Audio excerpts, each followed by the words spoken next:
Bushiza said the parameters were just number 37.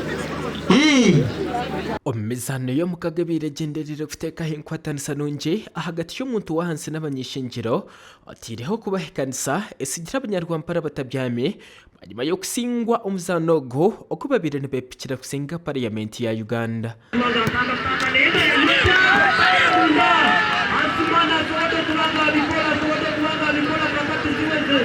Ejemizano ni promotion ya parliament kwenda kufika abantu bayo ukaje kifaga baho wabo ino members mu wa parliament ibinabisi abantu muzana ona members wa parliament muzana ona team za parliament ba promoting umuzano ubwo mpira ubwo bigere ubwengaro bwo kumari ukani ikindi no kureta parliament yo mu parliament ya Uganda ukagiretera umuntu wa burisho akabasaganira na parliament yabo akaganira nabo abantu bakareba parliament y'abantu bene cyo niye kusimira wemeza wa parliament yitu emisane tadiye mwe erimo volleyball netball na mpira gw'ebigere esanirwa cya kino no mu Rwampara hagati ya parliament ya Uganda n'abanyarwampara county kandi misaneje ebiretebekanisibu mu nyishingiro wa Rwampara county Honorable Amos Kankunda kandi misaneje ebireye tabirwamo abanyishingiro abashisha Tiimu n'abacyara. I came all the way to play netball in the name of Amos, our chairperson finance at Parliament, and I am an FDC member of Parliament. But the truth is, games bring us together. Where you're talking about games, it equals everyone.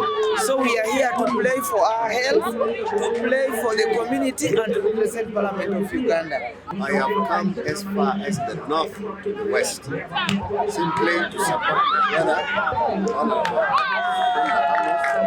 who's a member of Parliament representing the people of Rwampara in the 11th Parliament. We are here to play games. For me, I play volleyball.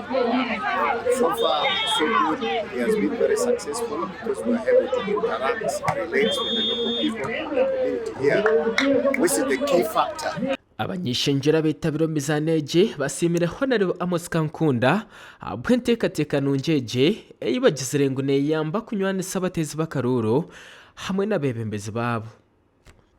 Omurengo nogogumwe Honorable Dr. Magoro John Faith ashoborire kibajimesirize kubiteka menkito kuzo mu district ya Rwampara.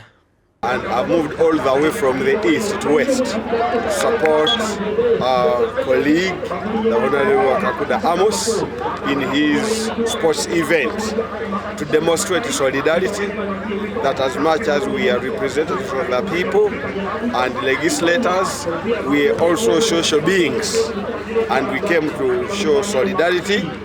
Kashakwa Iana Kankwasa, Awatayar West.